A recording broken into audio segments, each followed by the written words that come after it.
১৯৭৯ সালের ১১ ফেব্রুয়ারি বিশ্ব এক ঐতিহাসিক পরিবর্তনের সাক্ষী হয়েছিল।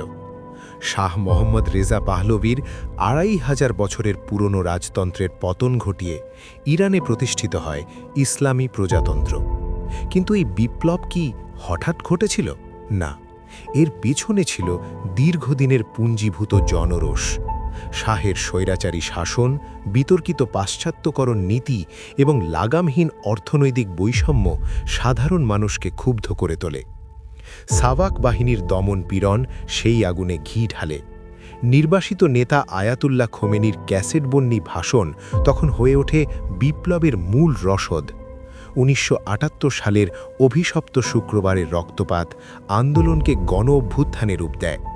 অবশেষে ১৬ই জানুয়ারি ১৯৭৯ সালে শাহ দেশ ছাড়তে বাধ্য হন। ১ ফেব্রুয়ারি খোমেনি বীরের বেশে তেহরানে ফিরে আসেন। মাত্র ১০ দিনের মাথায় ১১ ফেব্রুয়ারি চূড়ান্ত বিজয় অর্জিত হয়। রাজপথের রক্ত আর ত্যাগের বিনিময়ে বদলে যায় মধ্যপ্রাচ্যের ভূ রাজনীতির জলছবি। এক নতুন অধ্যায়ের সূচনা হয় পারস্যের বুকে।